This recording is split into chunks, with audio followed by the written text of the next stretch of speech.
970 WMAY. Radar weather, excuse me.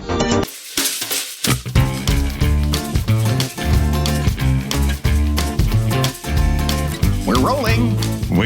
Action! Yes, still getting used to the new Florida studios here for the Mike and Molson Too Good for Radio podcast, but got it more locked in this week than last week. I wish we would have had it behind the scenes. We should have had a behind the scenes about the making of the last week's episode, because it was like watching that Charlie Chaplin or Benny and June, where you keep kicking your own hat when you try to pick it up. Is basically what it was doing as far as getting this set up. But we are here, and it's an important week. I'm glad we are here, Johnny, because you found out this very important fact from Slate. Slate.com is having Boob Week.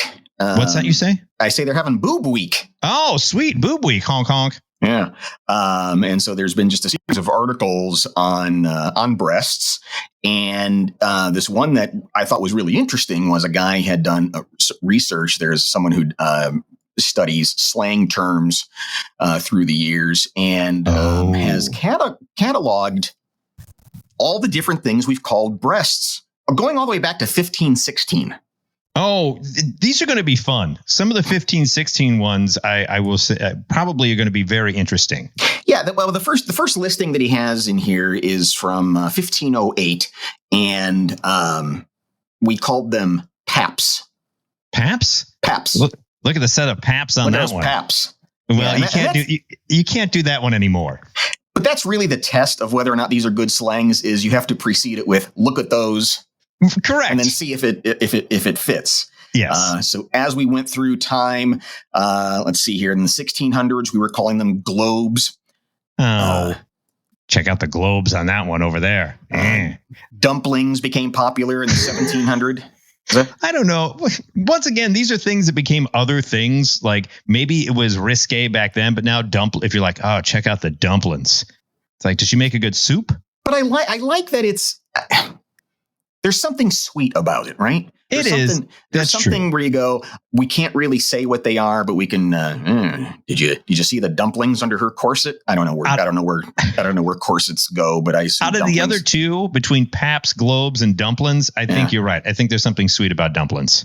I really like this one from 1775, just about to sign the Declaration of Independence. I mean, we're in the middle of a war, and when a lady would walk by who impressed you, you would refer to her Cupid's kettle drums. Oh, that is a really good one. I mean, it's lengthy though. It doesn't really drums. It doesn't really roll off the tongue. I think that's more so. Let me just say this. It seems like, if I may go back to a bygone era where there was periodicals that showed women's Cupid drum kettles or kettle drums. It seems like that would be more the way you would express it through a Playboy, whereas Paps would be more of your, more explicit materials. I think you could use Cupid's kettle drums in a love letter. Oh, yeah, you could. I would like to get out my foam toms and beat on your Cupid's kettle drums. I don't know. I think you could. I don't know what I just said, but it sounded romantic, right? My dearest Martha, before we cross this Delaware, I could think of nothing but your Cupid kettle drums. And I cannot tell a lie. I shook them like I shook that cherry tree. 1846, they become milk shops. I don't like that. No, I don't like that. I mean, that's really on the nose. That's too on the nose. You're right. With the milk shops. It really is. That's way too scientific. I think so. And I don't think any woman would be like, yeah, please don't call them my milk shops. That's just a little weird. But right around the turn of the last century, though, we is when we got knockers. So that's been around for a long time. Yeah, that one's had really good staying power. Bag of snakes. I don't know why that doesn't make sense. Who does that? Yeah. That is someone explaining it as no idea. They've never seen one before. I don't know, like a bag of snakes in your hands. In the go-go 1920s is when we got the word bazooms for the first time. That's a good one. And then that's a stalwart that sticks around. Bazoom then begot bazongas and all that kind of stuff, right? That's all coming up. Yeah, absolutely. Okay. So it really starts as we get into the early part of the last century is when we really start adding words like doodads, the thumbing bobs, maracas, rack. Wait. The thumbing bobs? Don't know. It's all one word. Oh, I'm sorry. Excuse me. It's thingumbobs. Thingamabobs. Okay. Yeah. No, it's all one word. Thingumbobs. Thingumbobs. Yeah. Jersey City for Thumbing some bob reason. Check out her Jersey Cities. That's just for Snooki. Yeah. Let's see here. See, this is terrible. In 1946, this was very short-lived. The war has just ended. Everybody is getting back to life in America, and someone decided to start calling them lungworts, which is just terrible. That's not what. And then we got why jugs. in the. So can you imagine for a second? You just gotten home from the war. You fought for our country, for our freedom. You're in the middle of making out. You're like, oh my God, it's been so long. I've missed those lungworts. Yeah. She's going to kick you out. No. There's another soldier waiting in line for her. Yeah, exactly. He's going to call them my Cupid kettle drums, you bastard. Cabasas. I hear. Oh, okay. And cantaloupes. Nice the melons. toppins. The toppins. You got nice toppins, lady. You know what? I want you. If anyone's listening and they happen upon a cafe risque, be like, I would like to pay you a shilling to see those toppins. Mm-hmm. And then as we get into the 60s, where's bodacious tatas come in? That does come up here, and I'm trying to put my eyes on it, but aren't we all? Oh yeah, here it is. Aren't we all? Bodacious tatas comes around in 1989. Oh wow, that's my dad was ahead of the curve. Ahead of the curve then. I think he was using bodacious tatas before that. Was he? Did you ever have that awkward situation one time when dad had to stay at home with you for school when you were sick, and you're watching The Price is Right, and it just so happened to be giving away a sauna or a hot tub, and you got to see the dad go, oh, that Diane's got some bodacious tatas, and you're like, what? I think it was all about Holly. Holly was the one that was. You like the redheads? I did, yeah. 1978 gave us gazongas. Okay. Baby bumpers. The East and West. Okay. Balloons. That's an interesting one. All right. Bazonkas shows up in 1988. Bongos, also in the 80s. Here it is. Bodacious tatas in 89. The Plumpies, the Gazungas. The Plumpies. The Kahunas. Oh, yeah. The Wap Waps. The Wap Waps? I guess. All right. I guess from running. Sweater Potatoes was big in 2007. Was it? Not really. No. Where's Tig Old Biddies? Is that... I remember the first time I heard that, someone in college, and I looked at him like, what did you just say? It's still funny. I was like, what did you just say? He's like, you never heard that? No. Yeah. Fun Bags was big in the 60s. Okay. Bazookas, the Upper Deck, the Maracas, the Thingies, the Dollies, the Bombers, the GTs. So, yeah, we've men have come up with anything to not have to say it out loud or to kind of have our own code of like, hey, look over there, check out the maracas. And check out this. It's the problem. It is the problem with most naughty bits that there's really not a good name for any of them, male or female. Nothing that really goes, oh yeah, there you go. That's nice. It's either too clinical or too obscene. Right. There's no, you know what? But I think we found one. Cupid's kettle drums. I think is very nice. Is a perfectly acceptable one. Now, if we can just figure out, is it Cupid's drumstick then? The male part down there? Is that what we call that then? I don't know. We'll have to wait and see. So thank you, Slate. Right. So thank you, Slate, for Boob Week. It's Boob Week. Boob Week on Slate. It's also back to school week for a lot of kids.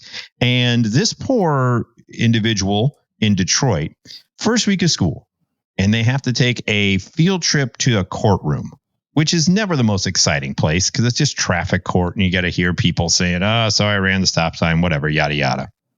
And this 15-year-old girl falls asleep, which it's the first week of school, man. Like, you're still getting used to the new sleep patterns. You've been sleeping in all day.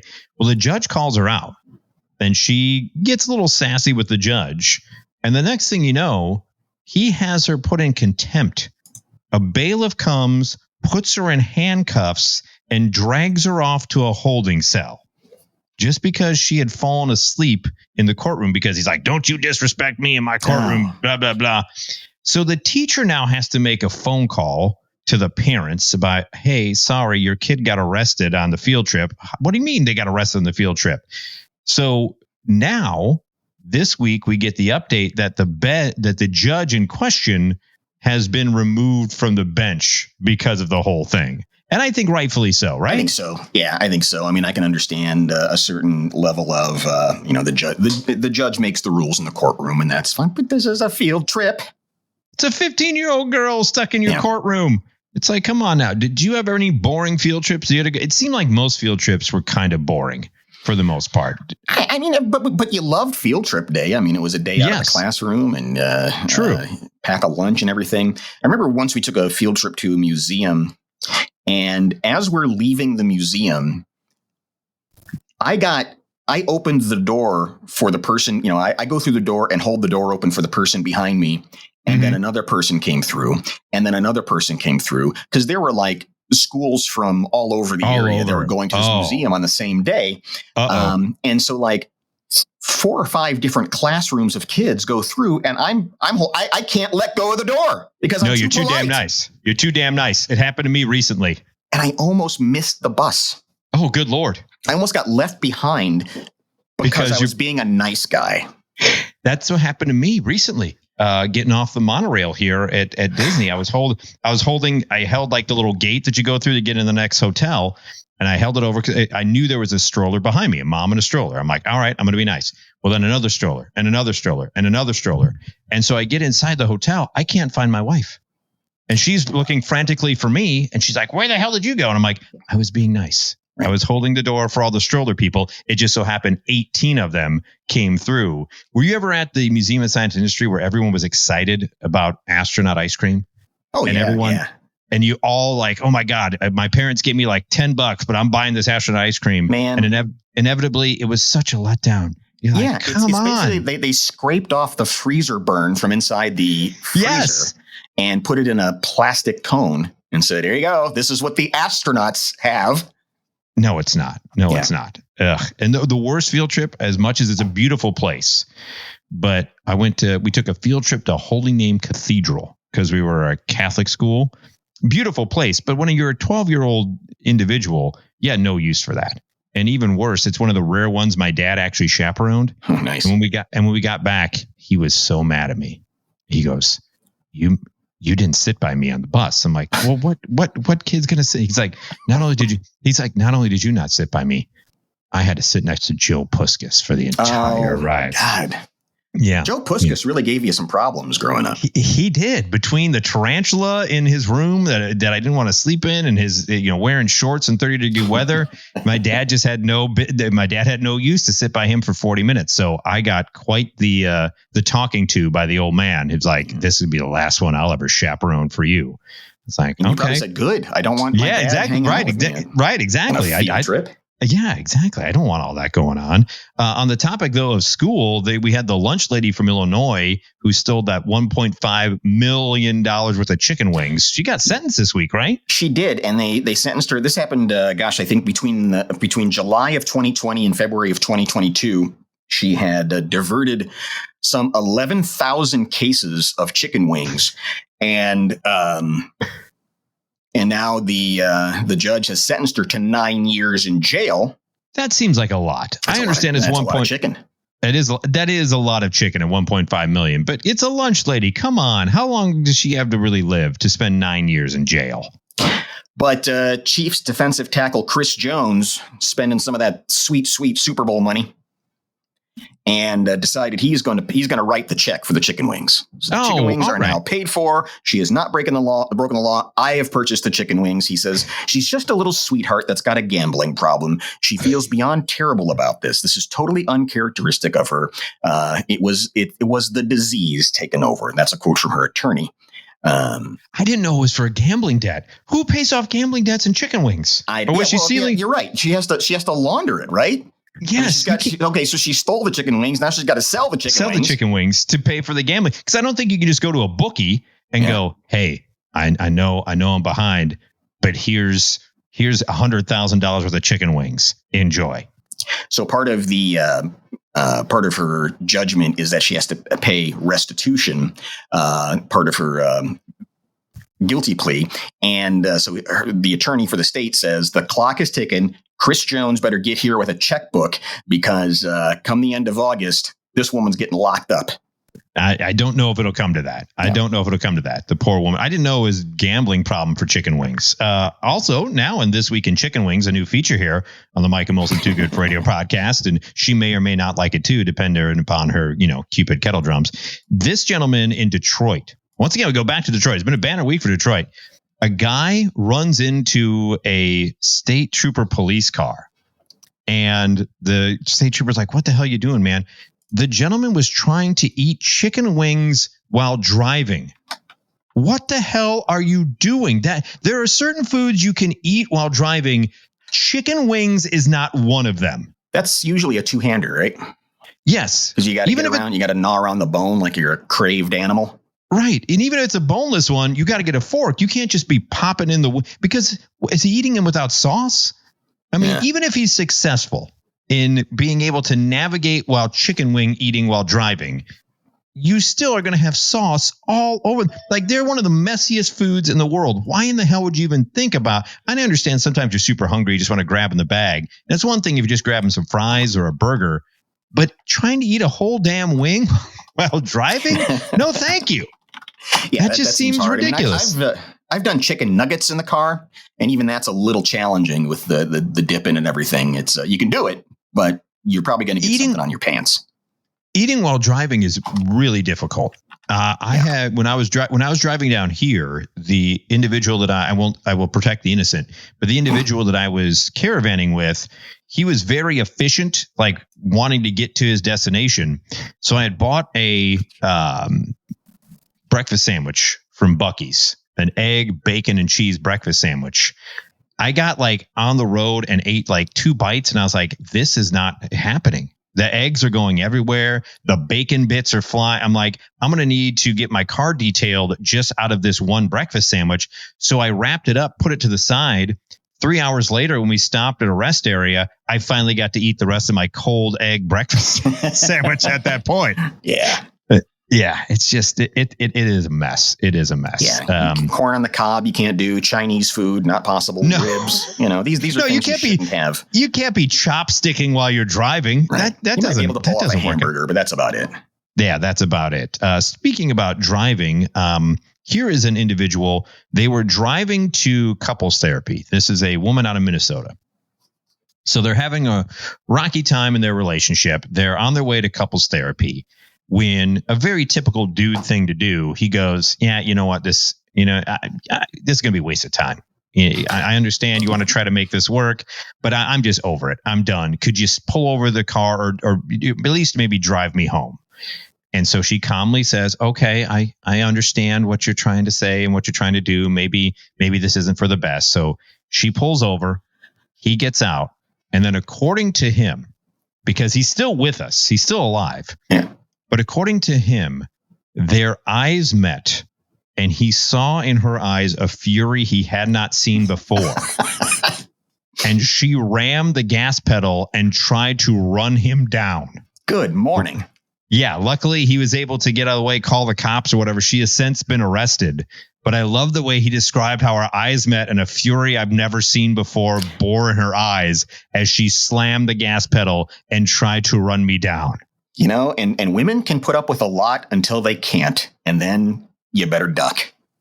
Well, not only that, but you would agree to at least sit through the therapy session, right. And then maybe if you're that much wanting it to be over, sit through the session and just be obnoxious to the point where even the therapist goes, "This guy's terrible. You need a break." And then all of a sudden, she needs a break up with you. Look, he knew he was going to get called out. I think that's part of the thing. True. Yeah. Reason, he starts barking. It's like, this is going to be useless because he knew what was coming.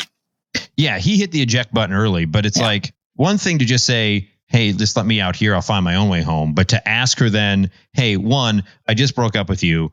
2, we're not going to couples therapy because I don't think it's worth it. And 3, now can you waste more gas to drive me home? I think she had a pretty decent reason to try to run him over, to be honest with you.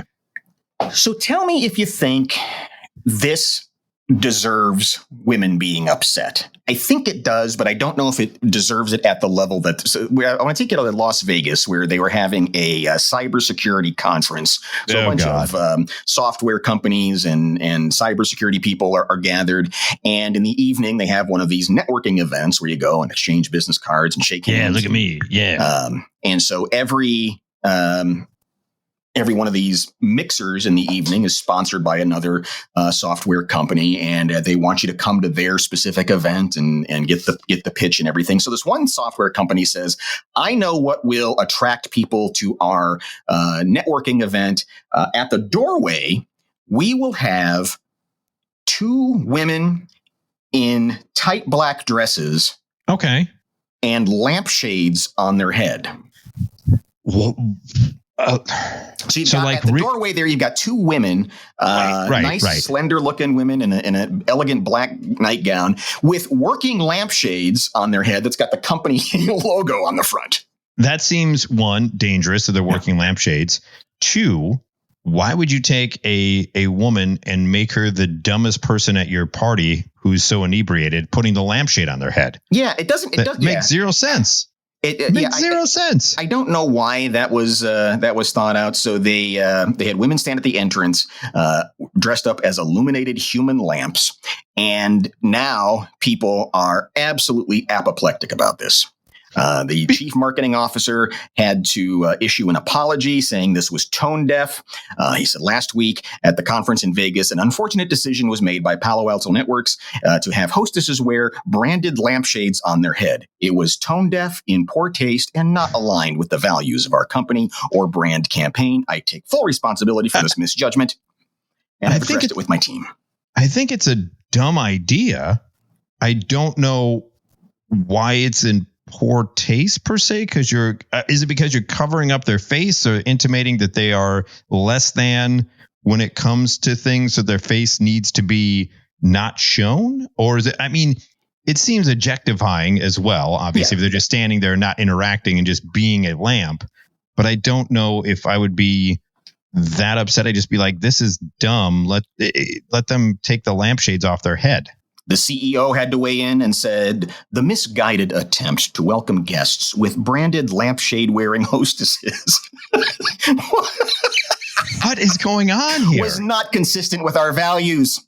I appreciate you not judging us on this isolated event and would reassure you this is not of our current continued commitment to celebrate inclusion and diversity. We deeply appreciate your understanding in this manner. People who were outraged about this. Olivia Rose, a veteran global Cisco worker, said on LinkedIn, Palo Alto also should be made aware that I have personally received multiple messages from women at the company who are too scared to speak up about this decision. Quite a bro culture thing going on here. Another person on LinkedIn said, so we women are nothing to you than props. We are only a black hat to be lampshade holders. Are those intended to represent bright ideas inside our heads or just light bulbs? Shame. Shame on you. Shame. It is a very bro culture thing to do. I guess. It's stupid. It is dumb. It could have been way worse, right? It's still not great and still a dumb marketing ploy, but they could have spelled out in like light bright lights across the chest, PAPS. So there is that portion of it, but I just don't get like why you would just tell them hey, I got a great idea. Like who is workshopping that? You know what's going to be great? We just have them stand there and it's like lamps, like sexy lamps. Well, yeah, and nothing at all to suggest that it is representative of whatever it is that they sell. I mean, there's no connection. There's nothing there except it's women with fully working lampshades on their heads, just hanging out and welcoming people into please come to our little mixer. Well, that's the thing. Did they not talk or were they able to talk? It does not say. If they weren't able to talk, that's even worse. If they're able to talk, that depending on what someone had done previously before heading into there, that could really warp someone's mind too. They're lucky if they were talking that someone didn't attack them. Can you imagine some of the stuff that people do in Vegas and then walking up and a talking lamp welcomes you in? How freaked out some people may have been? Boy, that's a good point. It is Vegas. Probably not the weirdest thing people would see walking around. No, not at all. Not at all. But something weird that someone saw walking around in West Virginia, a senator of all things. This guy. It's a quick one, but somebody from the Senate there, Republican Senator Mike Maroney. Nice going, Maroney. Was arrested Tuesday on 2 misdemeanors after an incident of committing an act of sexual gratification at Gumby's Cigarette and Beer World in Glendale, West Virginia. Wait, what are you doing with Gumby's name? Get Gumby's name out your mouth. Cigarette World. Gumby's Cigarette and Beer World. Prosecuting attorney said employees on surveillance allegedly saw him, quote, committing an act of sexual gratification at 1:00 in the afternoon in the lottery room. You can't pull out your pokey in the lottery room of the Gumbies. He was the only person in the room at the time. So you know how those video poker machines have large-breasted women on there, drawn in airbrush paint, and so he just decides, I can't take it anymore. Why? Has anyone ever been that charged up in their entire life? Unless you're doing a whole bottle of Nugenics all at once, which we advise against. Yeah. Even the Big Hurt, who says she'll like it too, doesn't say take the whole bottle. But you're that charged up where you're like, oh my God, this is so exciting. I just have to do it right now. No one's around. If no one's around, there's going to be cameras around, man. Right. Come on, Maroney. And so folks who are coming to his defense say, yes, we have stripped him of. Yeah, I know. Exactly. Go continue, though. I'm stripped intrigued. him of his title and all other committee responsibilities, quote, to give him appropriate time to dedicate to his personal issues.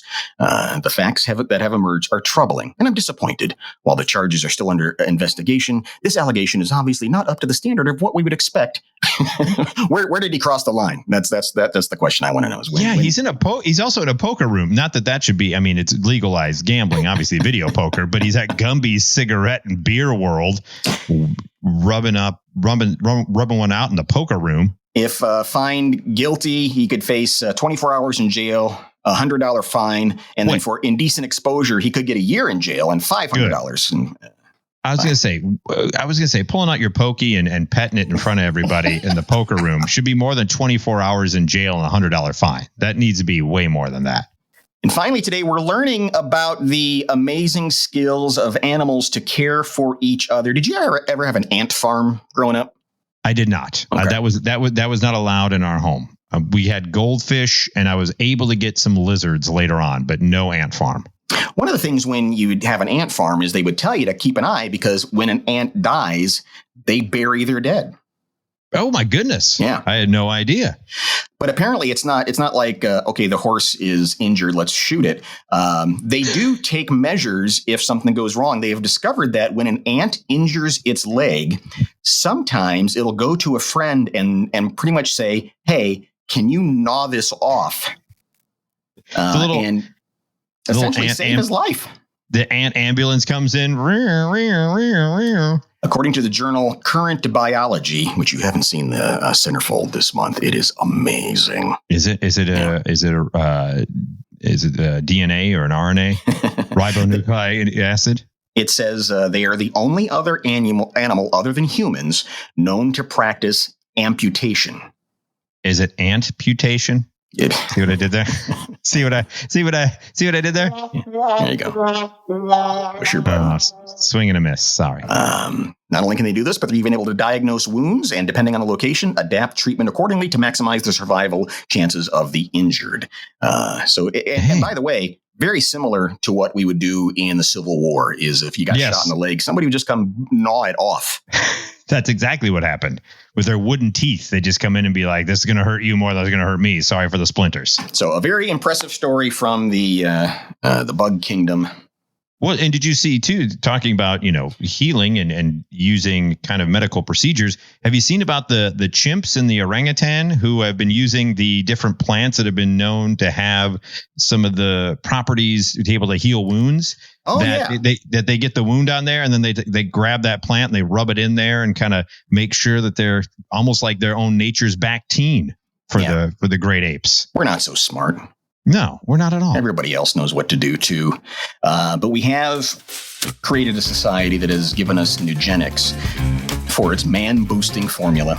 Yes, exactly. Just text the word flute to 696969, and Doug Flutie will be there with a bottle for you. Right, sweater potatoes. Yes. Happy Boob Week, everybody. Happy Boob Week. I forgot to get your card. Sorry about that. It'll be in the mail.